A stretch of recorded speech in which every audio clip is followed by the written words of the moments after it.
Behind me on these screens, there's two images.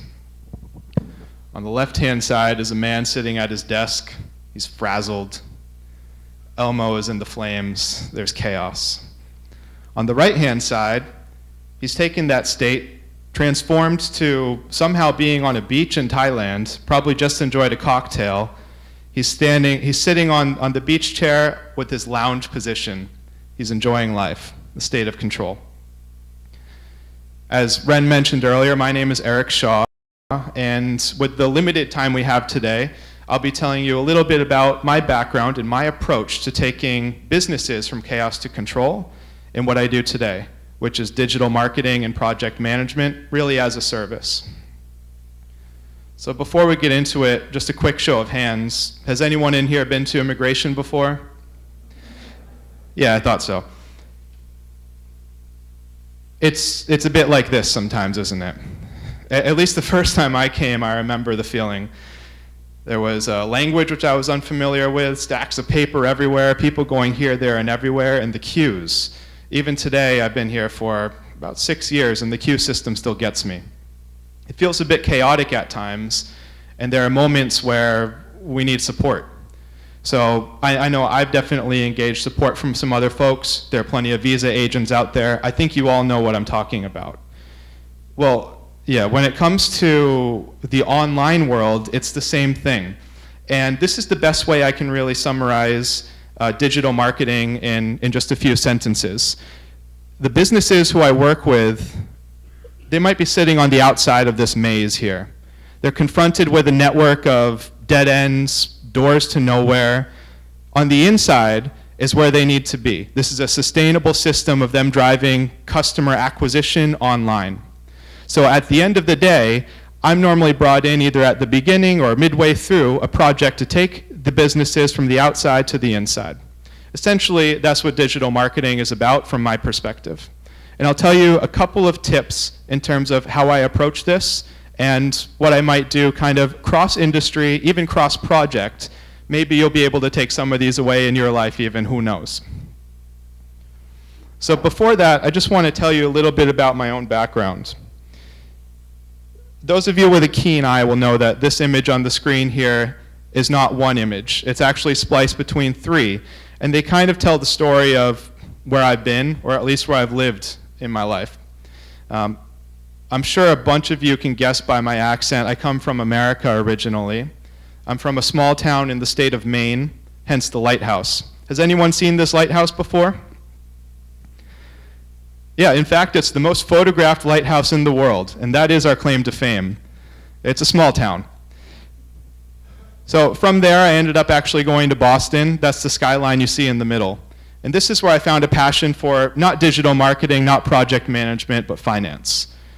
I actually did 2 university degrees in Boston, both in finance, before transitioning into financial technology. One thing led to another. I was living in Sydney, Australia, before I came here to Thailand. As I mentioned, I moved to Thailand about 6 years ago. I came here to work at a company called Agoda. And for those of you who have traveled within Thailand, I'm sure that you've seen advertisements for Agoda online. That was the kind of thing I was doing. For anyone who's not familiar, it's basically like booking.com or trip.com. It is very Asia-focused, and they sell hotels and flights and activities, all sorts of things now. Agoda is really the place where I had my first foray into digital marketing, so I've really only been at this for a few years' time, and I think that gives me kind of a unique perspective, which is, again, what I'm going to break down in the next couple of slides here, because I take influence from all these different industries and places I've been. Okay, back to immigration for a moment. I think we've all seen this before, right? Stacks of papers. Sometimes there's a dozen or even more signatures you need to put down. Typically the visa agent, the person who knows the system, will have things arranged for you. You'll just show up and you'll follow this person to the appropriate queue. If you're going by yourself, you're going to have to figure it out. But that all comes from a state of planning. Now, the one thing that I've noticed whenever I've jumped into projects is this instinct to just, hey, let's just get to work and let's get this thing done fast. I've worked in environments throughout my career. As I mentioned, I was in IT for a while. digital marketing, fast-paced industries. I've been in places where there's always an impetus to kind of get going with things. But what I'm going to tell you today is the first of 2 tips is to slow down at the beginning. For me, whenever I've jumped into a new project, I always try to tell my teams, let's be analytical, let's be rigorous, let's be thorough at the beginning so there are no surprises later. It may sound as common sense, or it may not, but at the end of the day, human nature is just to kind of get going on these things more often than not. I'll give you a quick example. Back in my time in the marketing world in corporate, we were launching a brand new type of advertisement, and I won't get too technical on this, but essentially it had to do with YouTube and using videos as a medium to sell a particular service. Now, this had never been done before in our company or in the industry, and we had a lot of questions, and there was a very concise timeline where we needed to figure out if this is going to work or not. So we did go ahead and map out the technical infrastructure, and we tried to answer all the questions we could up front. But one thing that we've paid special attention to was the different stakeholders who were going to be influenced by this project. We ended up creating a matrix of dozens of people from across the organization, from our team to parallel teams, upper management, you name it, sometimes friends who are in other parts of the place where maybe I would want to rely on them for help later on. And at the end of the day, before we actually started doing any work, we knew who we needed to keep informed, we knew who was going to support us, and we knew exactly how we were going to inform them. So that when things started to get chaotic, we were ready, and the complex became simple because we knew we had this newsletter to send out every week, we knew we had these metrics to share to this group of people, we knew where we would get support, and that was because we did the upfront planning, particularly when it came to thinking about all the different stakeholders, from the CEO all the way to my level and my team. Okay, so that's a general planning principle that I will apply to projects. When it comes to the execution phase, it's a bit of the opposite, right? So a lot of times when I've jumped into a project midway through, I will observe the chaos here in the execution phase. The planning's been done, we're working, and this team's off doing this. There's really no one captaining the boat. It can be a bit chaotic and messy. Well, I like to use an approach that's based off of a book I read back 10 years ago. My manager at the time, he so believed in it, he bought everyone on the team a copy of the book. And it's called The Checklist Manifesto. Has anyone heard of this book? Thank you, Amy. Yeah, this book, it really changed the way that I approach things. Essentially, it's probably interesting reading for anyone, I would say. It's not industry specific, it's not directly applicable to any sort of work that I've done specifically. Essentially, it says that whether you're a pilot or you're a surgeon, if you're in a high pressure industry and you're going to be facing a time of chaos and uncertainty, it always helps to have a checklist at hand. And that's what we've been developing through my teams that I've managed and worked on whenever we get to the execution phase, actually doing the work of a project. I'll give you a quick example of this in practice as well. Back when I was in financial technology, we were implementing a new client. And this was a big client. They were based in Japan. We were in Australia. We had no Japanese speakers on our team.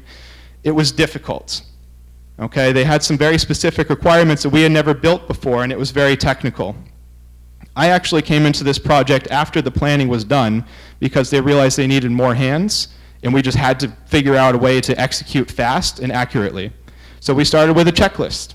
We took a step back. We spent a few days actually not doing anything and just writing out, these are the, say, 80 to 100 different types of coding jobs that we were going to build, and these are the ways that they might all interact. So given every particular scenario that might come to us, we were ready to implement it.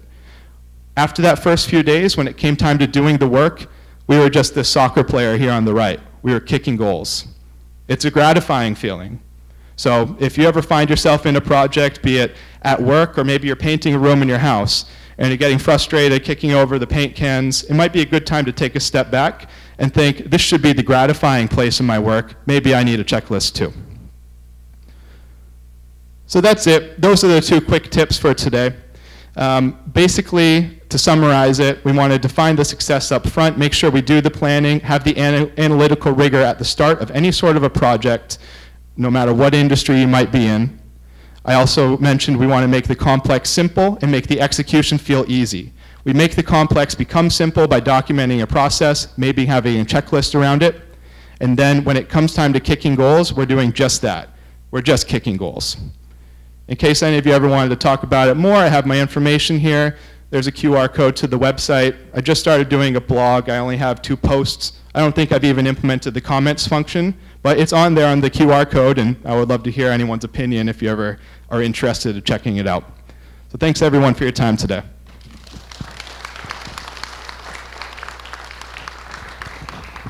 Thank you, Erik.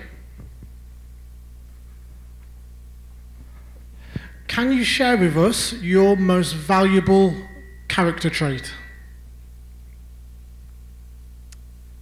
I talked a lot about like the professional aspect, and I feel like I can be a little bit sometimes in the weeds and in the details when it comes to work. Like work is a big part of my life right now, and that's why I talked about it. But I think that connects to something else, which is that I tend to be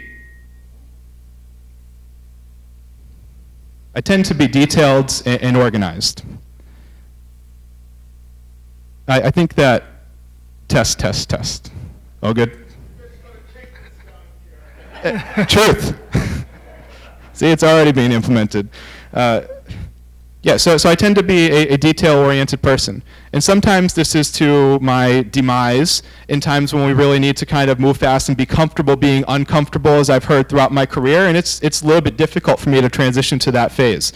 But when there's a chaotic situation happening, and when I come into some project, be it digital marketing or finance or whatever it is, I'm always ready to kind of get into the weeds and understand the nitty-bitty details and who's involved, make sure that we kind of map things out, have the checklist ready to go. And typically, that's been to the advantage of whatever the task is at hand. So I tend to be very detail-oriented and organized. Usually, it's a good thing. Thank you for sharing. Hello. Can you now share with us one of your weaker traits back in the past that you've improved and how you've improved it? I hope that at least a few of you agree with this here, but I find myself to be a fairly competent public speaker today. Like, I'm comfortable standing up here speaking to you all, but that wasn't always the case. I know that about 15 years ago or so, I really didn't have any experience, and I didn't have the drive to stand up here and talk to everyone from a stage. So even this elevation here makes me a little bit excited, but it's excited in the way that you had mentioned at the end of your speech here, guys. It kind of motivates me to go do it now. So it's just a matter of changing that mindset, getting a bit of practice, and now I'm excited to be here. If I make a mistake, it's pretty exciting to be getting better too. Wonderful, thank you for sharing. What is, sorry, can we dive into Toastmasters a little bit? Sure. Yeah, and share with the crowd what Toastmasters is all about. Yeah. Toastmasters is really where I cut my teeth when it comes to public speaking. It made a big difference in how I approach opportunities like what we're doing here today. Essentially, it's an organization. I believe it's a non-profit organization. It's global, and there's different clubs or chapters, as you might know them, kind of all around the world. Even in Pattaya, we have one, and that's where we met, of course. The goal of Toastmasters is for people to be able to come, no matter what level of public speaking they have, they're able to kind of advance that. It's a supportive environment. As I mentioned, it's nonprofit. People are there because they want to be there. And it's just a place to get some practice leveling up your public speaking, and maybe you learn a few things from other people who are speaking along the way. Certainly, certainly. Anything else? All right. Thank you both for showing your Toastmaster skills. And of course, now an opportunity to ask either of these people questions. Oh, Amy. Of course I will. Congratulations, both of you. I thank you so much. I am really stoked that you came. Thank you very much for this. So when we originally brainstormed this idea, it was one of the themes had been, because you are both starting businesses and being entrepreneurs in Thailand, and you're young. I mean, let's face it, they're young. What's it been like to be an entrepreneur in Thailand in terms of any kind of systematic or bureaucratic things that you had to navigate, if at all, in order to do what you're doing here? Has it been easy? What have you discovered, and what would you advise someone who says, "Yeah, I want to be an entrepreneur living here"? What's it been like for you, and what would you say to someone that they should be aware of? When I first came to Thailand, I was still overcoming the pain from my business, as I've mentioned slightly. So it took me a good 6 months to heal and start to build the network. I was homesick, and that was holding me back massively.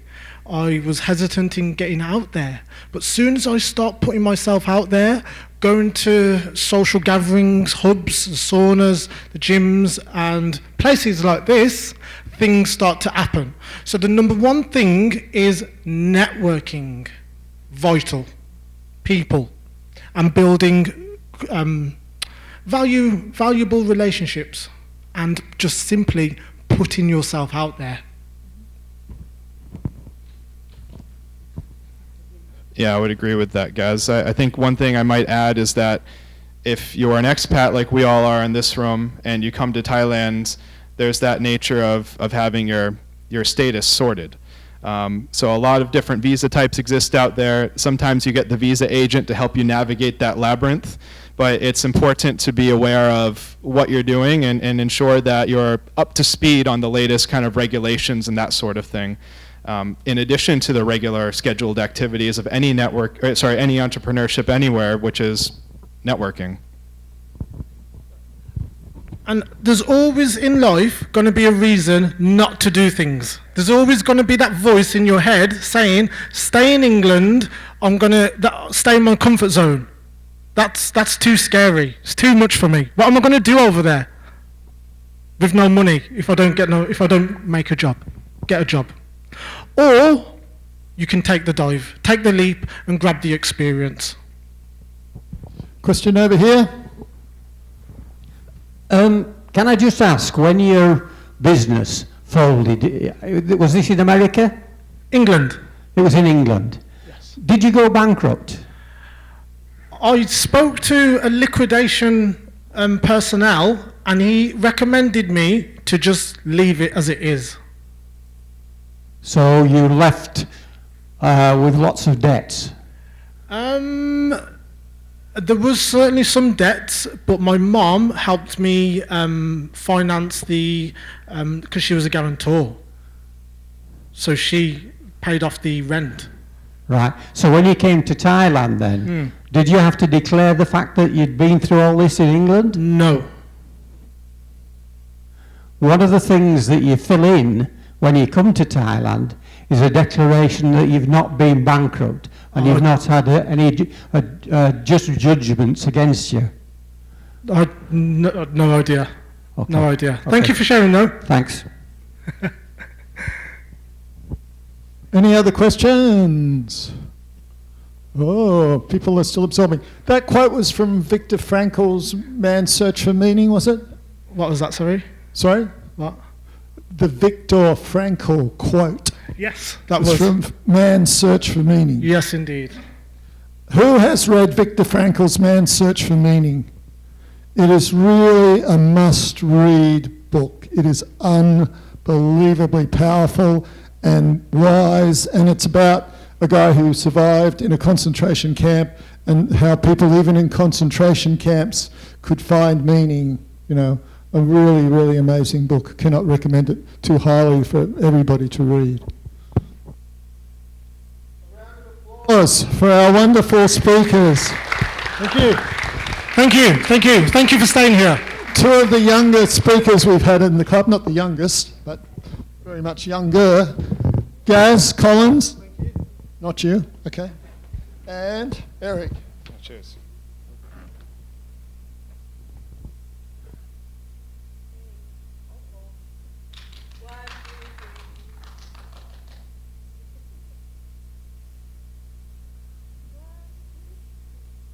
thumbs. Come on, give us a big thumbs up. Come on, everybody, put your thumbs up. Yes. Thank you. Take a photo. Well done, guys. Fantastic. Well, that was great, and I'm